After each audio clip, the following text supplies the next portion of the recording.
You sent for me? Yes. I have a most important assignment. You, Sergeant. Oh, good, Sammy. How many times must I tell you not to call me Sammy in the office? Sorry, Sammy. Sorry. Before you joined the police, you taught in a girls' school. Yes, I was a games mistress. Quite. And that's the reason I've chosen you for this job. I want you to go into a girls' school, incognito, of course, and see what's going on there. It's not St. Trinian's. I wrote to the school on your behalf, applying for the post of games mistress. You didn't. They've accepted you. Who's Chloe Crawley? That's you, dear. I couldn't use your real name. But Chloe, that's a terrible name. And Crawley. They'll call me Creepy Crawley. Still, you know, I do think it's been heaps of fun working together side by side like this. Hasn't it? Not my idea of fun, Miss Gossett. Call me sausage. Hazel, you tell us, what would you like our bunny rabbit to be called? Well, I think Princess Anne is a lovely name. But I don't think it's quite right for a boy bunny rabbit. No, I think we'll call him Bobby Bunny Rabbit. Well, because it's his name. Look, I happen to know we're not discussing it anymore. His name is Bobby Bunny Rabbit. Sue, don't kiss Neville. He doesn't like it. I know you do, but he doesn't. She just sort of imbued herself into me somehow. Because here was somebody who was famous, who was glamorous but not beautiful, who seemed to me to use all her gawkiness, and who used humour as a weapon but not as a malicious weapon. Probably from a defensive point of view now I think back about it. At the time in the late 50s, the full facts hadn't sunk in about the empire breaking up. It was still united. One of the things that united it was the media, movies in particular. And Joyce seemed the incarnation of the British stiff upper lip middle class virtues that had got Britain through the war and looked like shaping it into the ideal welfare state. And time is said to have made a mockery of that. And I don't believe it. I think those virtues were real, and in many ways they've survived and make Britain worth living in still. And she incarnated them. Oh, I say, how jolly pal's throbbing. You know, I played Kitty McShane and I couldn't find anyone to say a good word to say about her. But when I played Joyce, I couldn't find anyone to say a bad word about her. But you need some of that. You need the other side. Everybody has to have a dark side. It's particularly in comedy, as we know, and a melancholy and a sort of, you know, a loneliness, perhaps. And she did have all those things, and she didn't suffer fools gladly, I understand. And I think, by her own admission, she said, you know, Reggie and I never had any children. It was a sadness when we were young, but then I was quite grateful. I think I would have been rather a bossy nagger of a mother. Harriet, I'm afraid that you think that the reason we don't like Leon is because Leon is a conjurer. Sweetie, that isn't the point at all. It's marvellous to be a conjurer. Daddy says he can't think how he does it. But have you considered what it would be like to be a conjurer's wife? I mean, do you think you could stand it? All those rabbits popping in and out of things all the time. And it seems to me that is your problem. Do you think you'd be really happy married to a middle-aged Portuguese conjurer? I met Joyce, I think, I'm not sure how old I was, about 6 or 7, and we went to see her at the Buxton Opera House. I went with my parents and my sisters, and I remember the show really clearly, though I had seen lots of other shows, but this one sticks in my mind. And at the end of the show, my sisters went round backstage to say hello to her, I don't know why, and it was decided that I couldn't go because I was too young, so I had to wait outside. And I felt a bit miffed about this, and I was standing at the stage door, and she came out, because they'd told her that they had another sister, and she came out to find me and say hello to me. And she came out, and I remember her saying, "Is this Vicky?" That was what people called me then. Now then, everybody listen carefully. Once upon a time, there was a dear little bunny rabbit, and he lived... Where did he live? No, not in a flat. Not in a tree. And not in a television set. Now think. Yes, Hazel, he did. He lived in a hole. Only some of us like to call it a burrow, don't we?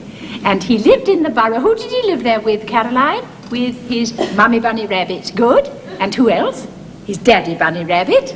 Right. And who else? All his little brother and sister bunny rabbits. Wasn't that nice? Yes, it was, Sydney. I went back to my primary school in Hull to open a library, and I was confronted with 400 kids from 3 to 11, all in fancy dress, all sitting cross-legged on the floor of the hall, all waiting for me. And I didn't know what to talk about. I was supposed to talk about reading, but you try and talk about reading to a 3-year-old, you know, this kind of, you know, I mean, and who is this woman anyway? So after a while, I thought, I'll do the children's sketch from Joyce, the nursery school sketch. And so I clapped my hands, I said, children, children, gather round, because we are going to do our lovely moving to music. And you could have heard a pin drop. Mrs. Minton, this group storytelling is quite a feature of our work here in the nursery school. We like to feel that each little individual has a contribution to make to the world of make-believe, and of course many valuable lessons can be learnt from teamwork. We're a happy band of brothers here. Edgar, let go of Timmy's ear. And settle down. Now look, no, Edgar, you go over there, and Timmy, you come here. That's right. Now then, Neville, stop being a train, dear, and come and sit down. Well, get into the station and then sit down. George, George, don't do that. I always think of him as being called Clive, actually. Clive, don't do that. And she keeps saying, and the audience, of course, is imagining what it is that Clive is doing. Quite common with people who do a lot of observation and put it into their comedy that they don't leave much for the audience to do, the audience to imagine. The performer does all the imagining, and that tends to get a little bit wearing. Joyce knew when to pull back. She'd create just enough of the picture so that the audience would supply the rest. And of course, when you do that, that's when you get the delighted laugh of recognition. Victoria Wood works the same way. Well, that was the first time I realised that you could do a show just on your own, that you could stand on the stage on your own. She just had a pianist. And that had such a huge effect on me that when I was deciding what I wanted to do for a job, when I was about 15, I thought, that's what I want to do. I want to stand on stage on my own, doing something like Joyce Grenfell. You're in the habit of writing your name all over the place, Gossage? No, Miss Richard. And kindly stop doing it at once. I don't think I realised even then that you could use comedy to act. I believed, like most people still believe, that comedy and acting were two different things. And now I know, of course, that you can't be a comedian unless you can act. When I was little, the only film we ever saw at things like school parties and Sunday school treats was bloody Genevieve, which I have to say I loathe with a passion, because I saw it so many times when I was a child. We used to go and sit in the cloakroom. They said, oh, it's Genevieve. Oh, God, let's go and sit in the cloakroom. But I do remember, I loved the music of Genevieve, and I loved her in that, because she's the boarding house lady, isn't she, saying you can't have a bath only between 8:45 and 9 o'clock in the morning. Is the bathroom in our room, please? No, both the bathrooms are on the second floor landing. The second? Yes, you'll see them on your way up. And when you want to take a bath, would you be so kind as to sign the little book you'll find just inside the bathroom door? Sign right now. Oh, I'm so sorry, but hot water is provided only in the afternoons between 2:30 and 6. There's no hot water? Yes, hot water is provided in the afternoons between 2:30 and 6. Darling, I think we'd better go up. But this is preposterous. Do I have to sign the book in order to have a cold bath? Well, the rule simply says that hot water is provided. You mean I can't even have a cold bath? Wendy, please. I'm very sorry, but I did not make the rule. But then who did? Oh, never mind. I don't want to know. No one's ever complained before. Are they Americans? She hated New York, and I think a lot of people she said that to thought she hated it because of the noise and the danger and so on. But no, she didn't like the idea of a manufactured tradition. One thing that really made Joyce wrinkle her nose was the idea of something declared to be old, like one of those New York hotels that pretends to be hundreds of years older than it is. She actually liked the rubbed and worn quality of British life. How can you humiliate me like this? I'm an Englishwoman with all the feelings of an Englishwoman. Everybody thinks of Joyce as quintessentially English, but of course she was nearly three-quarters American. And I think this gave her an openness, although she seems very English, and the characters that she chose, most of them, a few Americans and one Australian, but mainly she impersonated or created rather typical British characters. She had an openness to people, a curiosity about people, which is very American. I have an awful lot of advantages, really, in having a mother from Virginia. You know, she made very, very heavy point about the fact that Virginia was settled by the British. And my father was an Englishman with an American mother from New England, and I think she had a grandfather from Dundee. I'm everything, really. She was about 13. Her father took her to Hampton Court, and he said, look at the colour of those bricks. And she said, it's red. And he said, look again. And she looked again, then began to see mauve, purple, grey, black, green, and she realised there was a variety of colours, and so the colours, she said, were there waiting to be discovered, and I think that is typical of her whole life, a sense of discovery. She said at parties, I never minded sitting on the sidelines. I always knew who had worn what, who'd been bored, who'd flirted with whom. I never missed a trick. And she was rather still and rather reflective. But my God, it was all going in to the computer and it was all staying there. And when they came home from parties, she would do everybody who'd been there. And of course, that's how she got on the stage, as you probably know. She was the president after she just got married at 19. She was the president of the Women's Institute. One day we had a lecture from a lady, and I always feel slightly guilty about this. I've said it in the book that I owe her royalties. And I never paid her because I didn't know her name. But she gave us a lecture on useful and acceptable gifts, or how to make something from nothing, and boutonnieres for the lapel to cheer up a tired winter suit. And it was to be made of beechnut husk clusters. And my gifts are not only easy to make, but ever so easy to dispose of. There were waste paper basket tins, and to obtain these tins, you must make love to your grocer and wheedle him into giving them to you. And she was so full of it when she went to a party given by the radio dramatist Stephen Potter that she did some for the other guests. And she did this sketch, and of course, as in all good showbiz stories, Herbert Fargin was at the party, and he said, would you come into my new review and perform it? And Joyce said, but I can't, I'm married. But she did, and she said she was glad she did. When I went to BBC Two, one of the things BBC Two tried to do was to do things in television that nobody else was doing at the time. We wanted to be different. And it suddenly dawned on me that there was a whole set of people who had been very popular during the war and had been popular in the West End Review, who television was totally ignored. They had just dropped out of fashion. And head of the list, by far the wittiest as far as I was concerned, because she wrote her own material, was Joyce Grenfell. And you can imagine them all saying, well, I mean, why has he brought her in, darling? I don't understand it, do you? I mean, what she get? And then she comes on and does a monologue. You know, there's Nellie Wallace, who watched her from the wings and said, what does she think she's doing out there, talking to herself? Are you by way of going into the tea? Yes, I am. Oh, well, Patsy is going to be there. Let's all foregather. We can have a natter. Yes, it is actually my first old girls' reunion for far too long a time. Far too many moons. Yes, well, I'll see you in a minute. Yes.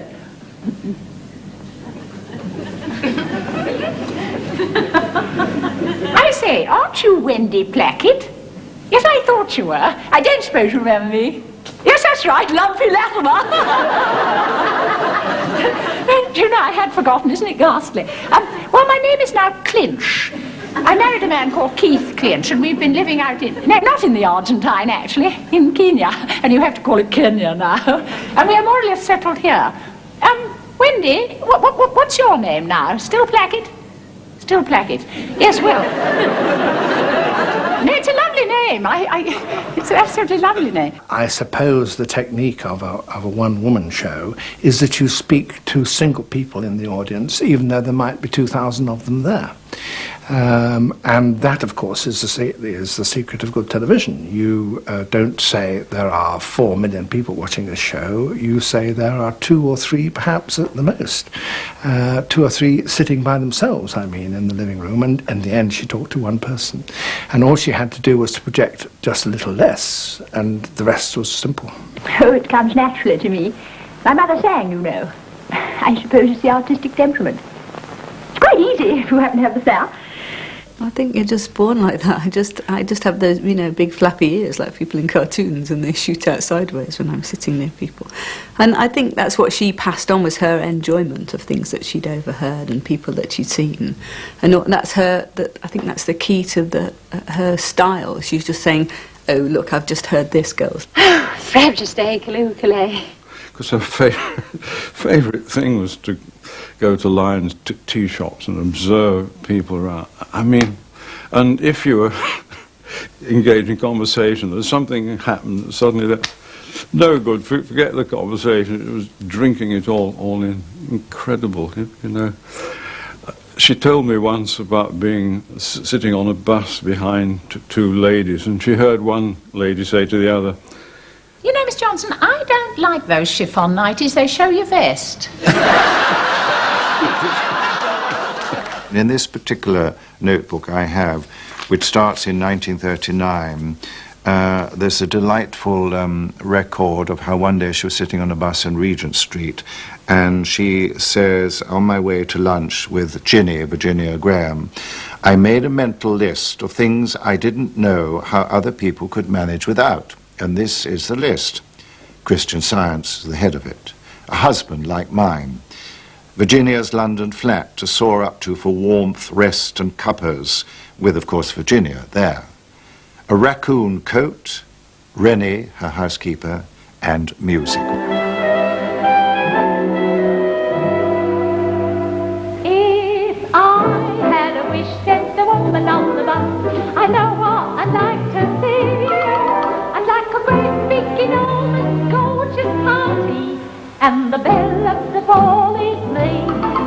And I'd take a walk down a circular stair in a rich red velvet gown. There'd be a great big enormous gorgeous silence as I come a-win down.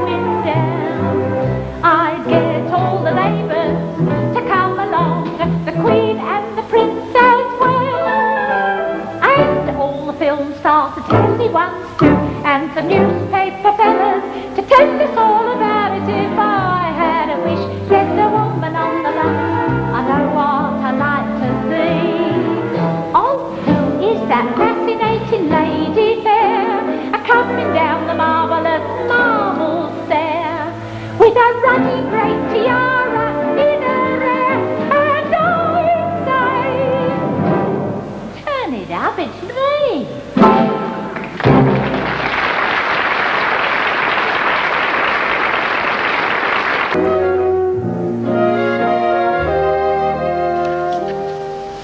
You know, it's a funny thing.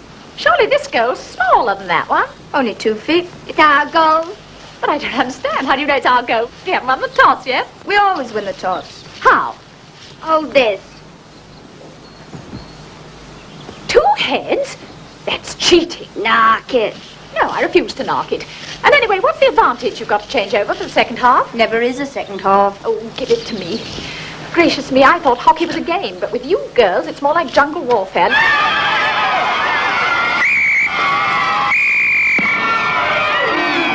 Joyce grew up in the war, completely. She decided to join ENSA. She wrote to her mother her weekly letter saying, now, you're not to worry about us. We are extremely well, busy and happy. If we're blown up, we're blown up. And life being what we know it is, spiritual and therefore eternal, it couldn't matter. And then she says, of course, she says, we won't be, this is a safe area. And she tells her how, you know, everyone walks about with gas masks tied over one shoulder. And she says, Virginia has ordered 2 cases of bromo lavatory paper and is giving packets of the precious stuff to friends for birthdays and Christmas. I learned a lesson in humility because when I'd left England, I was going to be very polished and jolly, and all my songs were gay and rhythmic and that sort of thing. But I just hadn't quite imagined what the situations were. They didn't want to be cheered up exactly. They liked to laugh, of course. But what really did everybody good was to sing very slow songs loudly together. I'm feeling fine, but I wish you were here. I need you still, I always will, my dear. There is nothing new to tell you. We've said it all before, but I thought I'd like to say it once more. You are all I adore. Reggie wrote to her and said, please come home after Italy. And Joyce said, well, I think he's a bit lonely, but I feel I must do Baghdad. No one will go there. She said that I bumped into Hermione badly at the airport, and she said, Baghdad is the absolute end. So I must go. Do you go abroad much, Miss Blewett? No, not really. Only soon, if I'm lucky. I hope to go to the Isle of Capri. Oh, Capri. Were any romantic reasons for choosing Capri? No. It's just that when I get my little nest egg, I promise myself I'll travel. You have expectations, Miss Blewett? Honestly, I'd rather not speak about it. Ships that pass in the night, any signals we care to exchange, were borne away on the wind. Well, I shouldn't say so, but Granny has said in so many words that when she passes over, she won't forget me. But naturally, I hope nothing happens to her. Oh, naturally. Miss Blewett, we've seen rather a lot of each other on this tour. May I call you Ursula? Why? Oh, yes, do.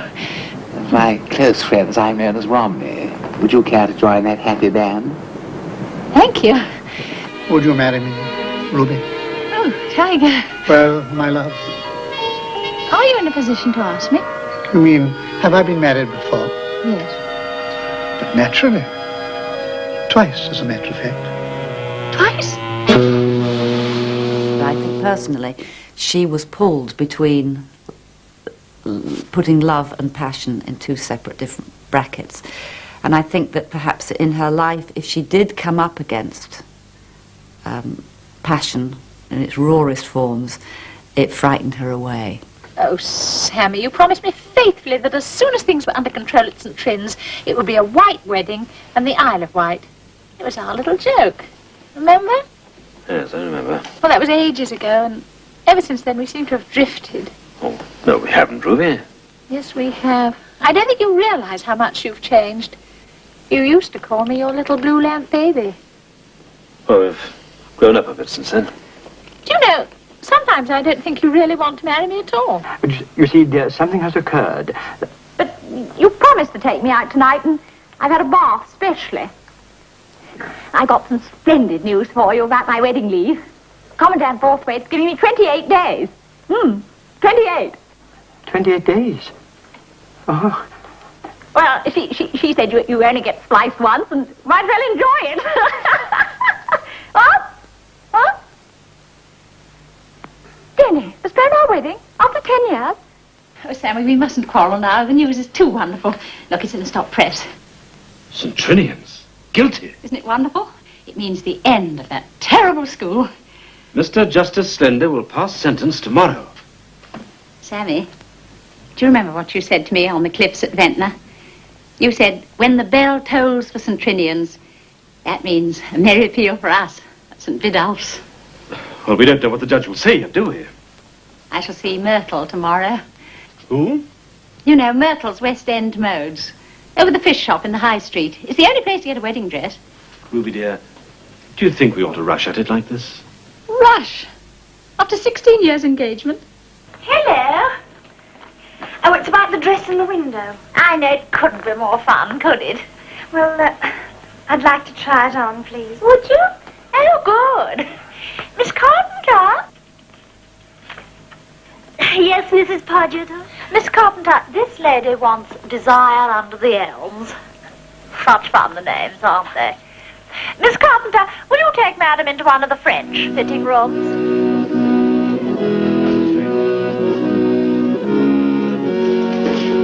Pardon me.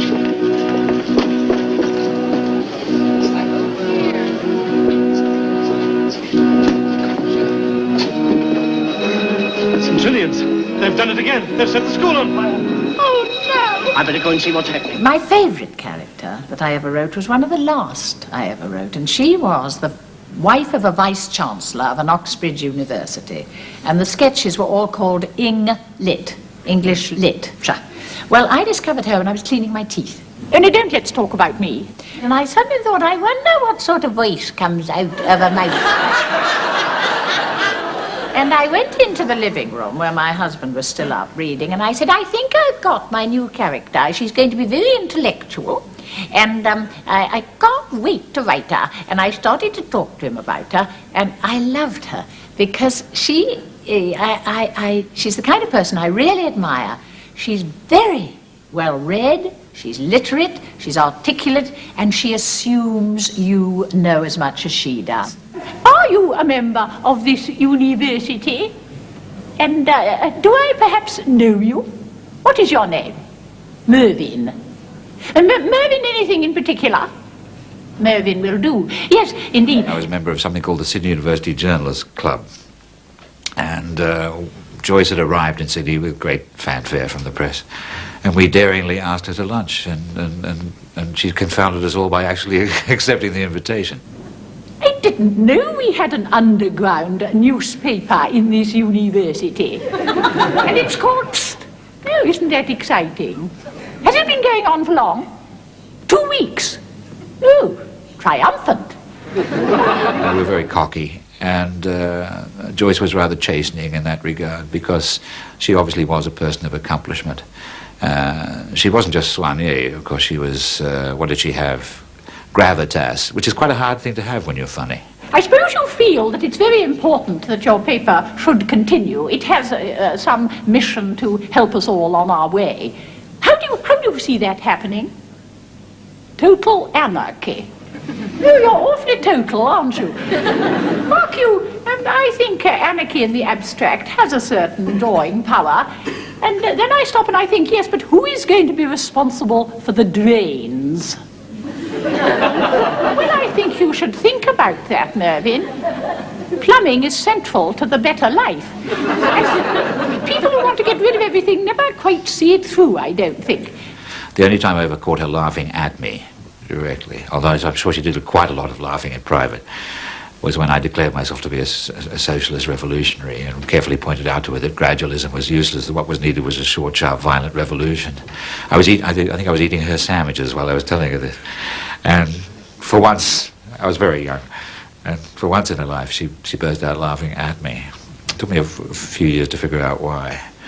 But you know, other people's bluster aside, Joyce was the true radical, actually. She believed in individual responsibility. We took Joyce Grenfell Request the Pleasure on tour, and to my amazement, when I got outside the theatre, there was no sign of anybody at all. It's about 7:15 then, and I thought the start was 7:30. And then my eye alighted on a big poster which said evenings at 7. I rushed like a mad thing to the stage door, past a frenzied stage manager, straight into the pit, and heard the rest of the ensemble bravely battling with the overture, sans piano, leapt into the saddle, got a round of applause from the audience, and didn't complete the overture, just at first possible cadence point, stop, up with the curtain music, and on. I have no wish to hear your excuses now, or at any other time. And, of course, I was full of contrition. All she said to me was, "You'll always remember that." She didn't rebuke me or anything, so I rushed out and got flowers and rewrote words to the tune. "There is a lady sweet and kind," and some more appropriate words to follow. It was marvellous, yeah. Such peaceful thoughts my mind doth fill, serene my heart to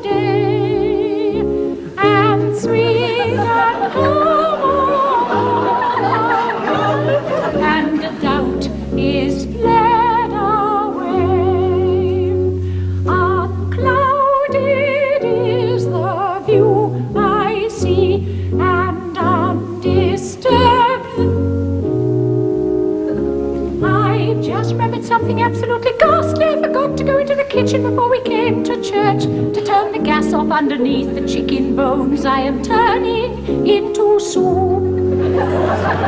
I know exactly what's going to happen. All the water will boil away, and the bottom of the saucepan will get red hot and fall on the floor of the kitchen. And very slowly the linoleum will burn through and set fire to the house. And my fur coat isn't insured. And where are we going to sleep tonight? No troubled thoughts harmonious is the way. I suppose if I were to make a dash for it, I might be able to rescue the drawing that is supposed to be by Picasso. But I would far rather have my old photograph books and my cozy bedroom slippers. Darling, I don't suppose that you went into the kitchen and turned the gas off underneath the soup. No, I was afraid you wouldn't have done. Excuse me, men.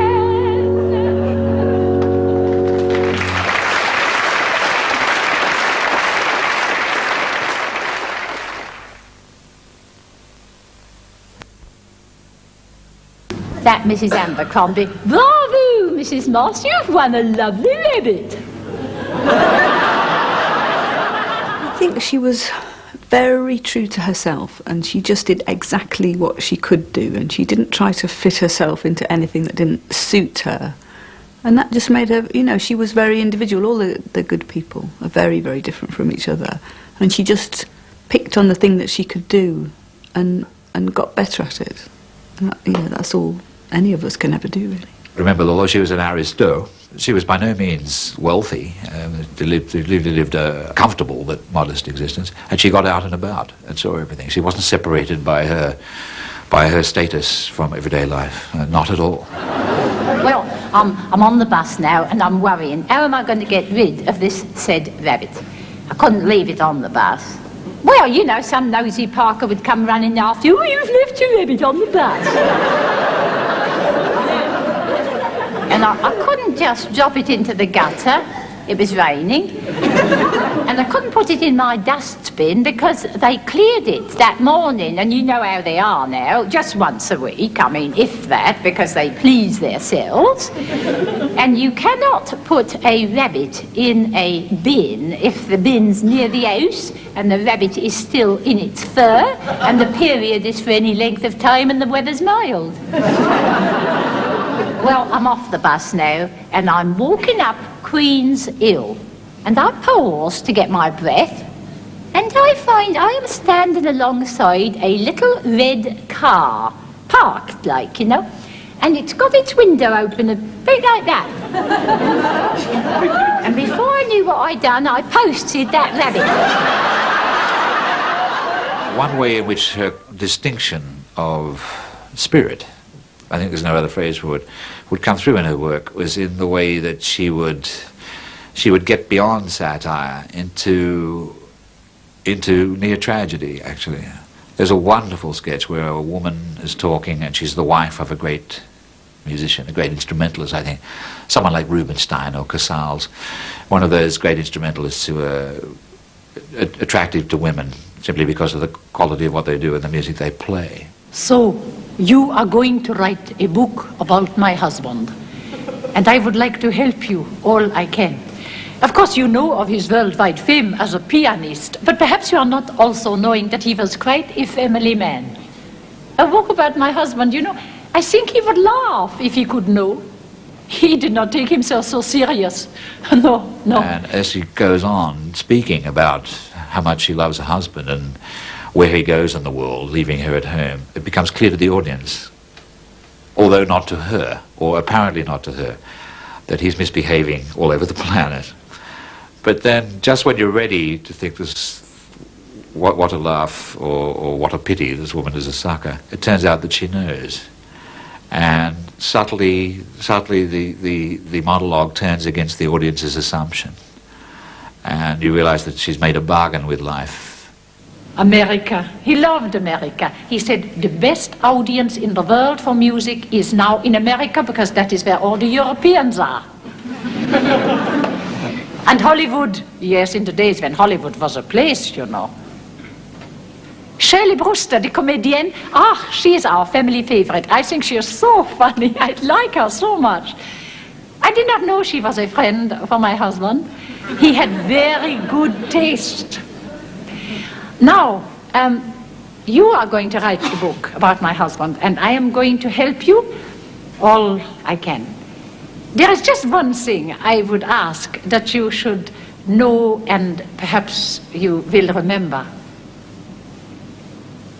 My husband always came home to me.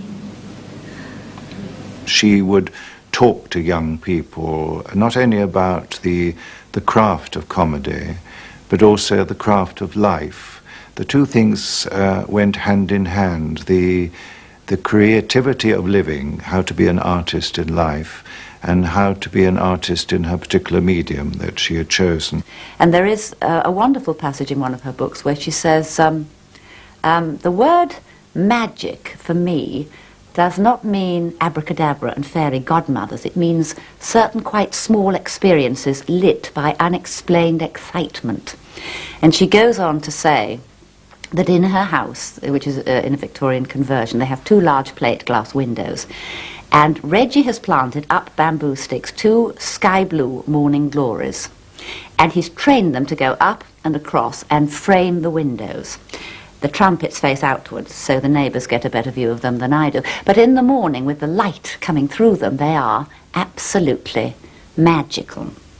Now, visualise, if you can. Here we have our sky blue morning glories, and in an outside window box, some very white geraniums with a clashing red, petunia pink, and a sort of salmon. Marvellous, and it's not over yet.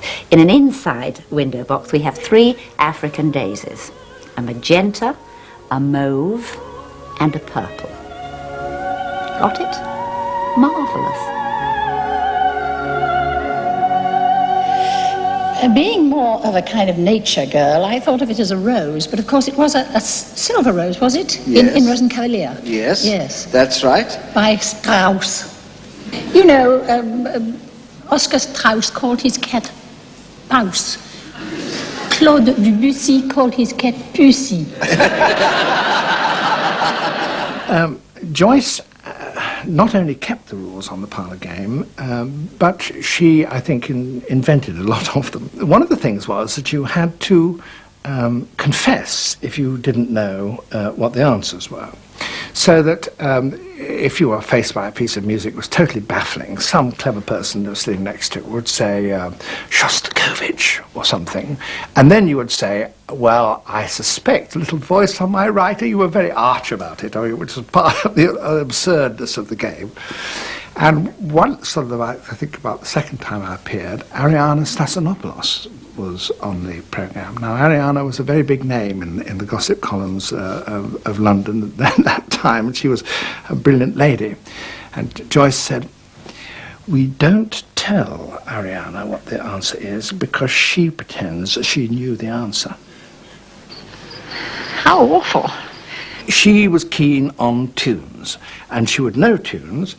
And if she didn't know the name, she had this lovely sort of silvery soprano. And she would say, yes, oh, we know how that goes on. La, la, la, la. And I can't remember the chord and the name of it. And you would know that only the most base pedant would require you to know the name. The fact was that Joyce knew the tune. She knew what it was. She couldn't call the name, what the name of it was, but nonetheless she ought to have the point. And I must say, Joe Cooper, who was the chairman, said, yes, Jane gave the points to Joyce every time. Quite right, too.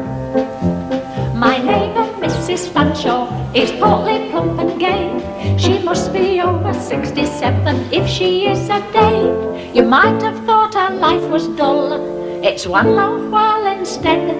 I asked her all about it, and this is what she said.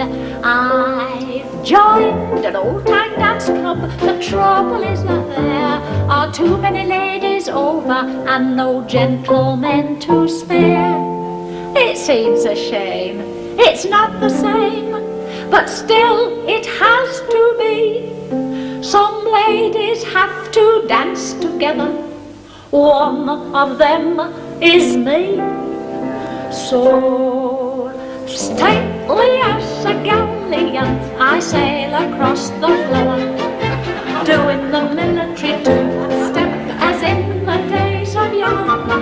I dance with Mrs. Timberton. She's light on her feet in spite of turning the scale at 14 stone and being of medium height. So gay the band, so giddy the sight, full evening dress is a must, but the zest goes out of the beautiful rooms when you dance it bust to bust. You've got to have a quality of selflessness. And if your ego gets in the road, you have to overcome it. But you really start scoring as an observational comedian when you forget yourself and start seeing what other people are doing. And she was an example in that. Heroes are people who have influenced you, probably for good in some way. People you admire for what they have said or for the way they've lived their lives. For, to repeat myself, people who are what they appear to be. People who disregard themselves very largely. These are my heroes. The power of good was what fueled her life. Good, being close to God, and it was, you know, there's a wonderful bit in a sketch called First Flight, which I think is her best piece of writing. And I do it at the beginning of Act 2, and she's talking to a man on an aeroplane. It's her first trip to first flight, where she says, it's not exactly my first flight because I flew to the Channel Islands once, but I didn't like it. I came back by boat. But this is my first proper flight with food. Do you know, I haven't seen my grandchildren yet. Well, I haven't seen my son for 5 years. He went out to America on a contract, and he wasn't sure, you know, whether he'd settle or that, but he has, and he likes it very well. He's done well. He's had several promotions. And, he's in electronics. And when the last one came, he wrote back and he said, come on over, Mum, I'll give you the trip. Yeah, it is nice. He's very bright, but he's not spoilt with it. Well, they live at a place called, I think it's called Stamford, Connecticut. Oh, is that how you pronounce it? Well, I shan't have to mention it when I'm there. They're going to meet me in New York, yes. Yes, he has married an American girl. She's an Afro-American girl, a black girl. I do hope I'm going to do it all right. You know, I'd like to be absolutely natural, you know, to make it easy for her and that. When the letter first came, I did have a... Well, you know, I didn't quite know what But I brought up my son, Kev, and his sister. I brought them up that it isn't who you are, it's what you are that matters. And, you know, honestly, I do believe that. And at one point, she says to the man sitting next to her, there's this woman in our church, and she says to me, I don't know why you go on about us all being the same. I look in my mirror, and I'm pink. They look in their mirror, and they're brown. We are different. We're meant to be different. So I said to her, people will always look different to people, but in the sight of God, we are all absolutely the same. I'm sure of that. And then she looks at the man and she says, oh, I hope you didn't mind my saying that. Well, because people don't like you to talk about God. They get all embarrassed and start counting the buttons, but I'm used to it. Well, America, here I come. 2 grandchildren, too, a boy and a girl. Yes, I've got lovely snaps of them. One's very, very dark, and the other, honestly, you'd hardly notice. And his wife is lovely looking, and I know he'd never marry somebody who wasn't nice. She writes me such nice letters, too. She calls me Mother Comstock. My name is Mrs. Comstock. And she says, dear Mother Comstock. I like that. I think, you know, it's kind of lively. When I think of my mother-in-law, I never called her anything for 25 years. Well, you know, sometimes dear in a time of crisis, but I think that's nice, you know, Mother Comstock. Oh, they met at a concert. He's very musical, is Kev, yes. I wonder, Do you think there's perhaps a place where they could be watching the aeroplane come in? Don't they have a kind of, I don't know, observation terraces or that? Well, the plane is turning. There's a building coming in now. I think there are some people up there on a kind of terrace place. Yes, there are. They're there. They're all there. Oh, I do hope I do it all right. I just want to do it all right.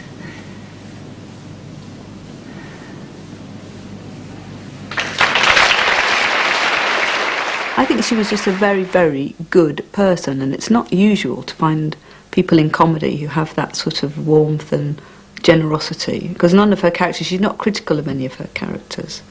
And that, I mean, I like that. I do like that. I get fed up of very cynical acts, and she was very uncynical. Something very nice has developed in my life. I think when I began in the theatre, people used to come backstage and say, oh, you are funny, oh, you are this, that, and the other. And lately, well, I've retired from performing, but it ended up by them saying, oh, we had such a good time.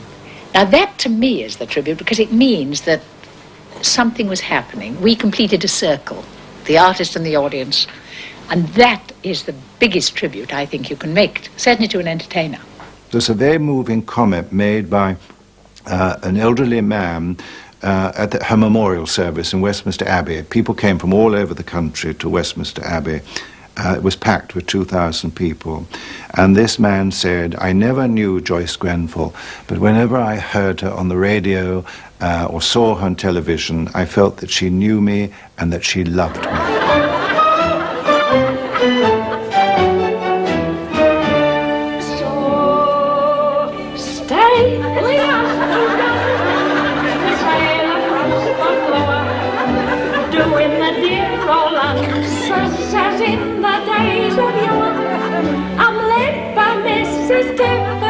She swings me round and round, and though she maneuvers me wonderfully well, I never get off the ground. So gay the fun, so giddy the sight, I try not to get depressed, and it's done me a power of good to explode and get this lot off me chest.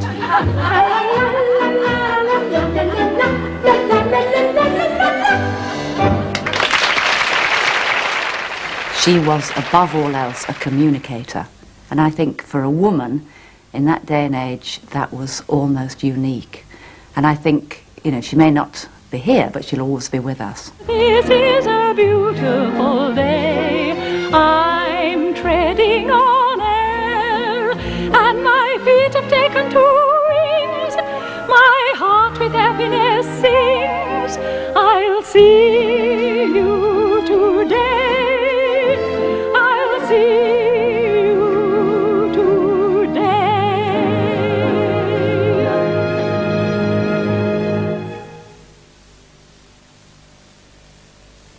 The special sauce of Max Miller. He's on the side, sitting in a bar chair with a silk hat and a whip. Now, don't laugh. When he was on the stage, he generated a sense of danger. But the girl I like the best of all, and I think you'll say I'm right, is the girl who says she never does, but she looks as though she might. Here, listen. Is he going to go too far? Never did. Thanks very much. I expected more, but I'm satisfied. Max Miller, Cheeky Chappie, Heroes of Comedy, next Friday at 9 on 4. And don't go out. Don't you go out.